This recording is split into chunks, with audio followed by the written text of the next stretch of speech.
back to Marvel Live. You guys were just watching the Guardians of the Galaxy Volume 2 signing. I'm Tamara Krinsky, here with... I'm Lorraine Sink, and we're here with our editor-in-chief, Axel Alonso. Yay! Happy to be here. So you just did Cup of Joe panel. We'll probably show it on the stream a little later, maybe today or tomorrow. But what can you tell folks about what got announced, what you guys talked about? Because I heard it was going to be a really big panel. Yeah, it was a great panel, and Jeff Loeb showed some footage of an upcoming series with FX, Marvel and FX, for Legion, which was really exciting. Awesome. Yeah. Got a standing ovation. The Very big cool. announcement for us was this winter Inhumans versus X-Men. Yes. I'm so glad you're talking about it now. Who is the creative team? Do you have somebody in? Yeah, it's co-written by Charles Soule and Jeff Lemire, and it's drawn by Lanil Yu, which Lovely. means it's going to be big. Yeah. And it starts this winter. It's two big populations, mutants and Inhumans, going at it for their survival. There you go. And now, and that's all tied to Death of X in some way? Yeah, Death of X, which starts in November, also written by Charles Soule and Jeff Lemire, is a series that tells you what happened in the 8-month gap between the end of Secret Wars and where you picked up in the X-Men book. So anybody that's been wondering about where Cyclops or Emma Frost or any of those other mutants were missing, you'll find out here. You find out what they were up to and why they were off the table. Very cool. And we found out yesterday we're going to have a new sort of companion piece to Black Panther. What with Roxanne Gay and Ta-Nehisi Coates? What's the sort of premise behind that book? Well, Ta-Nehisi Coates and Brian Stelfreeze have just made a Black Panther series for the ages. Yeah. Oh, so and great. So good. Ta-Nehisi has so many ideas for building the mythology of Wakanda and so many characters. And he's already finished his first year-long arc, so he got a little bit of lead time, and he said he had a window. He wanted to write some more, so he started talking with editor Will Moss and introduced the possibility of doing a spin-off series called World of Wakanda, which is more of a deep dive into Wakanda and some of the characters you met in Black Panther.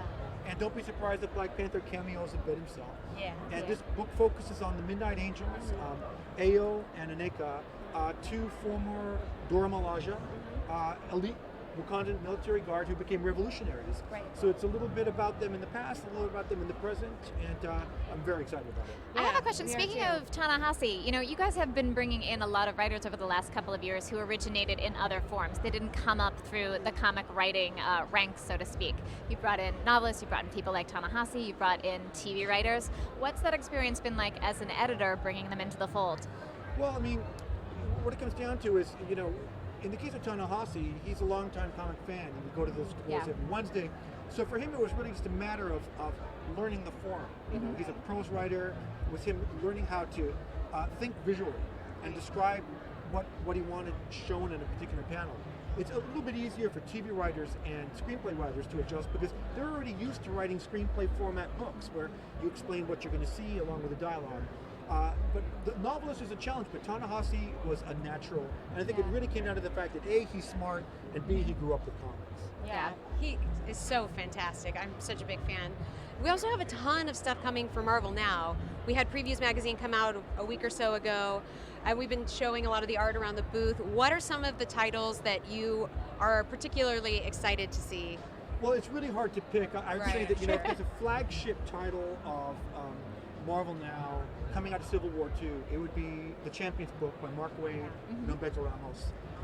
That's a new team comprised of some of our youngest, most popular characters, Miles Morales, Kamala Khan, Amadeus Cho, Sam Alexander, the new Nova, who all form a team. And I guess they're going to find out why they formed that team, what they stand for. What I will say is it's a response to everything that went down in Civil War II. Right. Civil War II is a huge event, stratified the Marvel Universe. There'll be winners and losers. Characters will be sent to new heights of power, and others will be, will have lost everything. So this is a really interesting book, Champions. I'm excited about that. And I'm excited about the 2 Iron Man books, one starring Victor Von Doom, and the new Riri Williams. I'm excited about a lot. We have a question from Rafa B. Can Axel talk about the Doctor Strange Punisher comics that are coming soon? The Doctor Strange, not ready to give too many details about that yet. Sorry to say. Top secret. Top secret, yeah. Now, I was going to say, I'm really excited for Champions also because I love Runaways and I love a good sort of teen book. Is this going to have sort of a teen book feel? Do you think it will be? Yeah, I think it goes without saying. You know, these are young characters. They have much shorter histories in the Marvel universe, so they have so much more to learn and discover about themselves than a number of our veteran characters who've experienced so much. You know, many of them have died and been resurrected. So you're looking at a situation where popular characters like Amadeus Cho and Miles Morales, will be forced to interact. Kamala Khan, and Sam Alexander, the Vision daughter. Don't be surprised if my man Robbie Reyes shows up at some point down the road. No, it's going to be interesting, to see why they formed a team, what they stand for, and how they can get along. Speaking of Robbie Reyes, he's a pretty newish character for us, and to see him already entering into Marvel's Agents of S.H.I.E.L.D., was that super cool for you? Well, yeah, absolutely, on many levels for me, because, for me, it was always important to me to see a Mexican-American superhero who just really felt it, who felt real, and Felipe's delivered that in Robbie. Robbie's really a cult favorite. I've been approached on the floor countless times by people asking if we were going to be bringing back Robbie Reyes, and the answer is yes, we are. We've got big plans for him. And I'm not going to get to specifics, but it should be very, very exciting down the road. But to see him in Ghost Rider, when I heard about it, I jumped up and clicked my heels. Nice. I love that.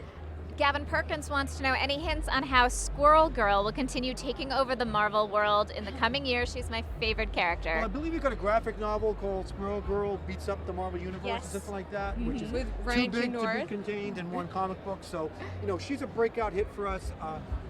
One of many characters who found a connection with different readers, and that's what I'm excited about, the diversity of online in terms of the offering and output. We have so many different characters, female and male, out there. That actually brings up a question. I was talking with friends about this before who are not traditional comic book readers, but they have been very excited by the more sort of diverse, inclusive feel that a lot of the comics have had lately. They're confused as to an entry point. So what's your advice for someone who's newer and wants to jump in? A number one. Yeah. A number one. If you want to know Moon Girl and Devil Dinosaur, pick up Moon Girl and Devil Dinosaur. If you want to know the Totally Awesome Hulk, pick up Totally Awesome Hulk number one. All of our number ones are clean jumping on points into the Marvel Universe. It's as simple as that. Great advice. Brian Woodorf wants to know, how old will T'Challa be in World of Wakanda, or is he even born yet? I'm sorry, will he be? How old will T'Challa be in World of Wakanda, or is he even born yet? Well, that's a good question. I mean, in the opening arc, it should take place both in the present and a little bit in the past, so he should be roughly the age you see now. Cool. But don't be surprised if we do flashback stories. I had a really incredible talk with a writer who says somewhere down the road he wants to write a World of Wakanda story which takes place in the past and really illuminates their history. So nice. I think the sky's the limit there. I love it. I had a question earlier. Robbie Reyes, I know he's like somebody that you feel close to. I know Son is very close to Miss Marvel. Are there other characters in the Marvel universe that you kind of take pride in and are excited about from being sort of under your reign? Well, it starts with Miles Morales.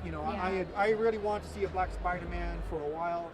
I think the power of seeing character as iconic as Spider-Man peel back that mask to reveal a different face is just a beautiful thing. And another one too is that my wife is Korean, and when we made Amadeus Cho the new Hulk, I scored a lot of points at home with her, with my mother-in-law, with my brothers-in-law. It was a big moment, and again, just to see, a Korean American, an Asian American character ascend to that place of prominence, and to be such a supremely cool character. Yeah. I don't think Amadeus will. I love him. I think Amadeus will connect with people because he's a regular guy, and he has a very different attitude toward being the Hulk. He's a young kid. He's really arrogant and smart, and the way he looks at it is he's been given the keys to a Maserati. Yeah. He's going to drive it really fast, and I think the question is, A, will it crash? And B, what's in the trunk? Yeah. I know, I love that scene where he's like sitting in a bar. I think it's in the Civil War II tie-in with Hercules, and he's sitting in a bar and they're like, hey kid, you can't be in here, and he looks out and they're like, okay, it's fine, do stay. Exactly. Ready for the next step wants to know, will original champions get cameos in new champions? No plans for that yet, but you never know. Anything's possible. You never know. There you go. Here you go. So as far as some of our other new titles, we have a lot of interesting Avengers teams. We're having, in particular, the U.S. Avengers.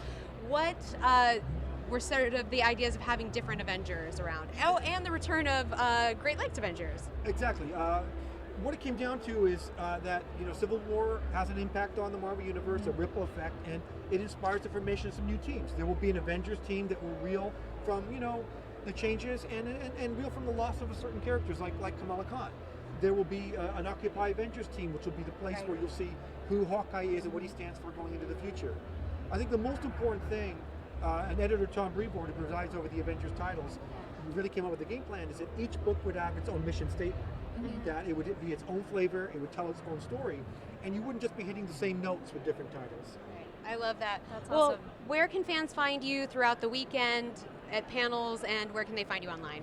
Well, I can be found online. I only do Twitter. I'm not on Facebook or anything else. I'm Axel Alonso Marv.